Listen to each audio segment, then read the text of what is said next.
The Labour government have just told lie after lie since taking power, and it seems like the circus is just continuing after an incriminating admission. We will of course discuss this in detail in today's video, whilst also going over all of the latest news from up and down the country.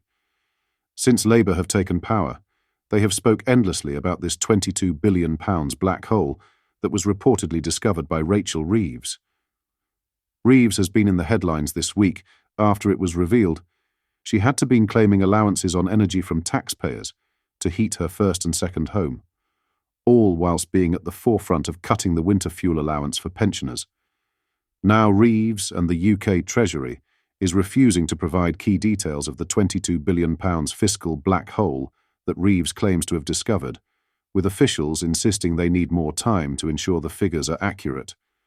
However, the Treasury will only confirm £9.4 billion is from public sector pay awards, and more was spent on housing and dealing with asylum seekers. A Freedom of Information request for a full breakdown was rebuffed by the Treasury, the Financial Times has revealed. The Treasury instead said that complying with it risks creating a chilling effect, as officials and ministers feel less able to make free and frank decisions relating to ongoing discussions to manage down in-year pressures. A spokesman added, "As with all publications, there are standard processes to ensure these documents are ready for publication. This should not be taken to imply that there is any doubt over the £21.9 billion figure. It came as a former Bank of England chief economist warned that the claim of a black hole has generated a fear and foreboding and uncertainty among consumers, businesses and investors in UK plc. Former Chancellor Jeremy Hunt also rubbished Labour's claim. He said, "Labour's bogus black hole is falling to pieces, with the government now admitting they can't provide basic details because they aren't sure they're accurate. It's clear that this fictitious black hole is purely of Labour's own making, simply a political smokescreen for their public sector pay awards.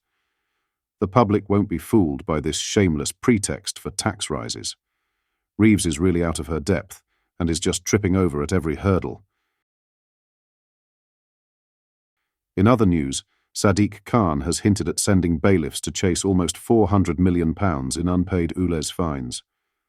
A staggering £376 million in outstanding fines has been racked up as drivers across the capital continue to fall short of Khan's strict environmental standards before failing to pay the £12.50 daily levy.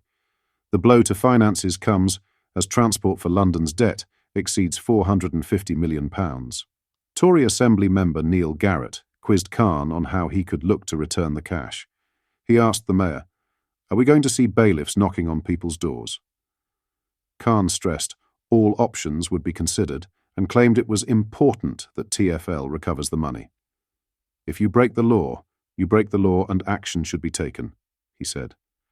The mayor added, "TfL has been working to identify new ways of recovering debt, including collaborating with the Department for Transport and the DVLA, and working with enforcement agents to find drivers who receive multiple PCNs and improve communications with drivers." The surge in unpaid fines comes just 1 year after Khan extended the carbon-curbing motorist levy to London's outer boroughs. A black hole of £255 million was already generated just 1 month before the expansion. Drivers who are handed a £180 charge for not complying with the ULEZ have 28 days to make an application for an appeal. Motorists can also pay half the fee if they cough up the cash within a fortnight.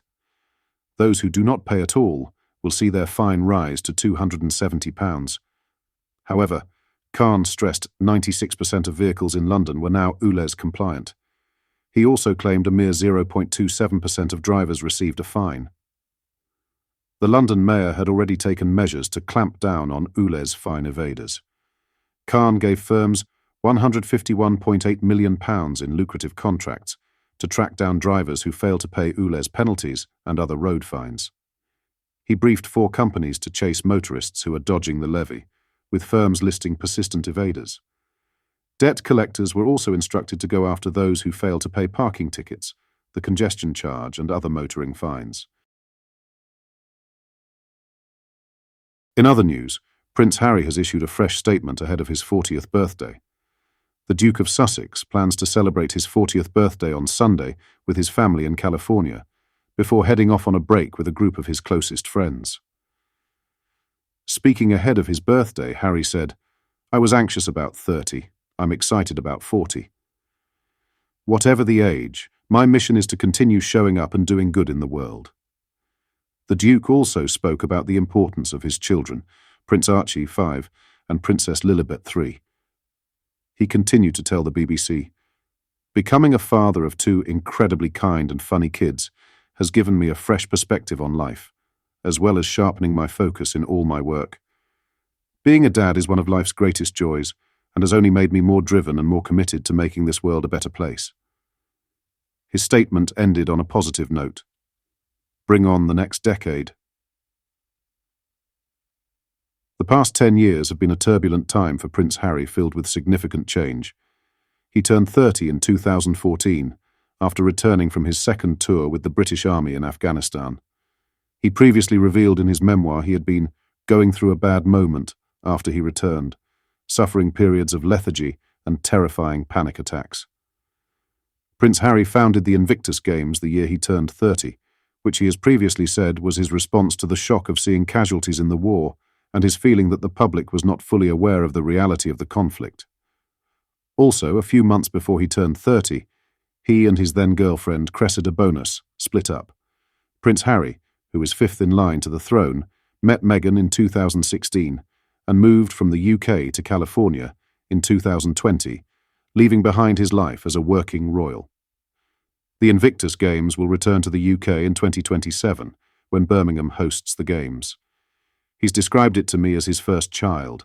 It is a very important thing, and he is totally committed, Dominic Reed, the outgoing chief executive of the Invictus Games Foundation, told the BBC. "I think it speaks very deeply to the soldier in him." Princess Kate and Prince William are relaxed, as their son, Prince George, has started flying lessons aged 11. The future king is understood to have enjoyed his first flight last week, on the final day of his school holidays. The Prince and Princess of Wales watched their son soar into the air and come back to land safely just under an hour later. The treat came on the final day of George's school summer holiday last week. An onlooker told the Sun, "George is only 11 years old, but it is the right time to start."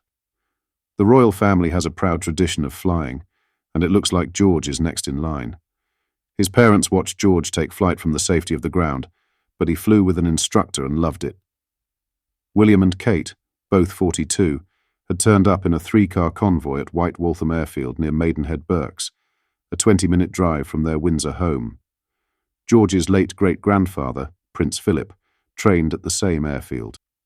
What are your thoughts on what we discussed in today's video? Let me know down in the comment section below. If you've not yet already, make sure you do drop a like on this video and subscribe to the channel for more British content. Thank you. Take care. Goodbye.